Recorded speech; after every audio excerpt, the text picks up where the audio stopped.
Hello, in this video we're going to look at counting again, and this time we're going to look at an easier way of doing some counting. Last time we were looking at setting up tree diagrams and organized lists, and you could see pretty quickly that those get really long, ugly, and messy. And so we want to find some quicker and easier way of doing that. And the way we're going to do that is we're going to use something which is called the fundamental counting principle. And we're going to find out how that's going to make our life much easier when dealing with some of these counting ideas. So let's go ahead and get going with that. So remember last time we were looking at trying to set up organized lists and trees. And this time what we want to do is we're actually going to look at those three problems again, but we're going to look at them using this idea of the fundamental counting principle. And the book simplifies it as FCP. All right.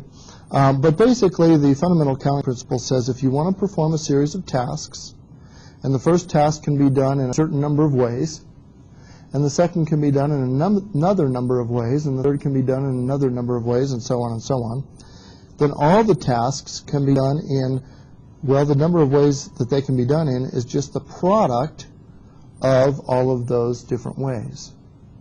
For example, if we go back to that first example from the other page, we have set S, and we want to list all the ways that you can select different members from set S. And we said that the order in which we select the members is not important. Okay? So what we're going to do for that is we're going to say that there are two spots that we can have. All right, here's our first spot and here's our second spot. Okay, so for our two spots. And for that first spot, I have 1, 2, 3, 4, 5 different ways that I can fill in things in that first spot. Either A could go there, B could go there, C, D, or E. But for the second spot, I'm going to say that there's only 4 ways that that can go, because once I pick A, alrighty, since they had to be different members, then B has to be different. Alrighty.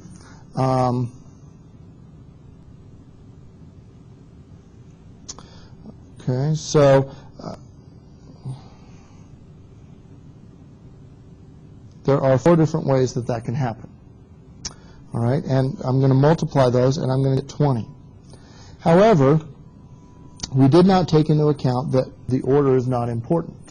So in other words, I counted AB, and I counted BA. Notice everything here got counted twice. So what I've got to do is I've got to have that number in order to figure out how many total ways I had. And that's going to give me 10 ways. Okay? So I took the number of ways that the first things could go in the first slot, number of ways that things could go in the second slot, and then I looked at whether I had any other information that I needed to take into account, and I had to take this into account, and I was over counting, so I had to deal with that. Now, let's look at the next one and see how that's different, because that's going to lead us into the last section of this chapter, into 2 different types of counting, one where the order is important and one where the order is not. So in this one, let's say how many different 2-digit numbers can you form? So again, we've got 2 digits in our number. In the first digit, 1, 2, 3, 4, 5, 6 different numbers could go there. And since repetition is allowed, I've got 6 that could go in the second slot. And I'm going to multiply those and get 36 total. Now I have to look at whether I was overcounting anything. So if I had the number 27 and the number 72, can I actually count those as different numbers? And the answer is yes, because order is important. And this will be key in our last section that we get to. So since order was important here, we weren't overcounting like we were up here, and so this is going to be our answer. And if you go back to the previous section, you can see that those are the same answers that we got. Now the last piece is we want to offer guests at our party different options for a 3-course meal. And so if we look at our different options, we have appetizers, we have the main course, and we have desserts. And for our appetizers, there are 3 different appetizers, there are 4 main courses, and there are 2 desserts. And so according to the fundamental counting principle, we should just be able to multiply all these to figure out how many total ways there are. So 3 times 4 is going to give us 12, times 2 is going to give us 24. Okay, 24 different menus. All right, and if you go back to your previous section, you'll see that those are the same answers that I got the long way of writing them out with trees or with ordered lists. Okay? But this gives us a much shortened version of dealing with these kind of problems. These are what I call slot diagrams, where we take a look at what things can go in different slots. And so let's do that for one last problem here, or 2 last problems. The first problem is to open a personal locker at the health club, a person must enter 4 digits in order from the set 0, 1, 2, 3, 4, 5, 6, 7, 8, 9. How many different keypad patterns are possible if the following things are true? All right, so we've got 4 digits, so I'm going to have 4 slots. And then I'm going to see what's happening here. Any digit can be used in any position, and repetition of digits is allowed. So how many digits can go in this first slot? Notice I've got 10 different digits up here, so there's 10 digits that can go in the first slot. Let's say I use a 2 in the first slot. Now I go to the next slot. Can I use a 2 again? The answer is yes, because repetition is allowed. Alrighty. So there's still 10 possibilities that could go in that second position. And there's 10 possibilities that could go in that third position. And there's 10 possibilities that could go in the fourth position.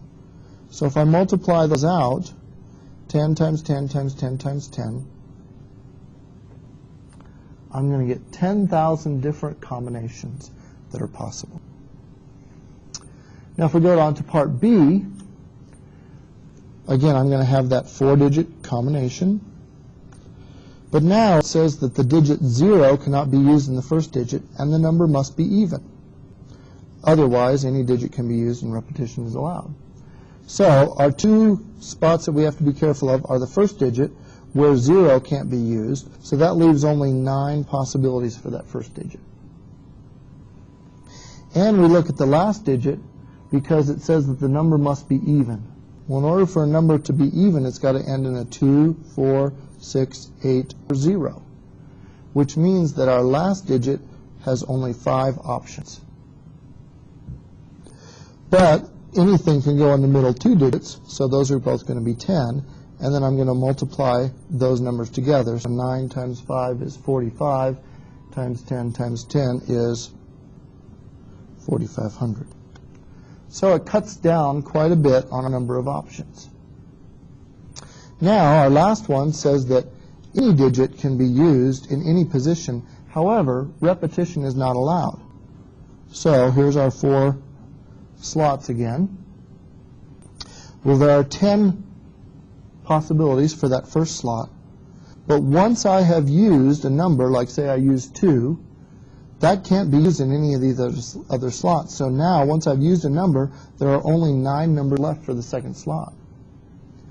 Once I have used these 2 numbers, there's only 8 numbers left for the third slot. Once I've picked 3 different numbers for these slots, there's only 7 left for the last one. And so when I multiply those, 10 times 9 times 8 times 7,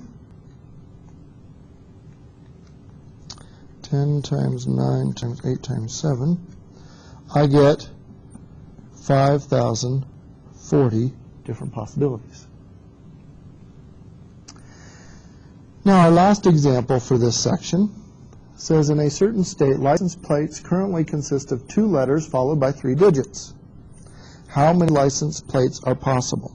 So if I have a license plate where I have 2 letters followed by 3 digits, letter, letter, digit, digit, digit, okay, I have And it doesn't say anything about repeats, does it? So I'm going to have to make an assumption. I'm going to assume that repeats are allowed. Okay? And if you're ever unsure as to whether something is allowed or not, go ahead and put your assumption on that. If you want to let me know how you were getting your answer. You know, if you get an answer at the end and can't figure out why, then let me know what your assumption is so I can let you know whether that assumption is valid or not. Okay, so if we do that, well, there are 26 letters as long as we're dealing with the U.S. alphabet here. And we're allowing repeats, so we'd have 26 letters that are possible here. There are 10 different digits possible, like we had up there. And again, repeats are allowable. So we're going to multiply those. 26 times 26 times 10 times 10 times 10 gives us a total of 676,000 different plates.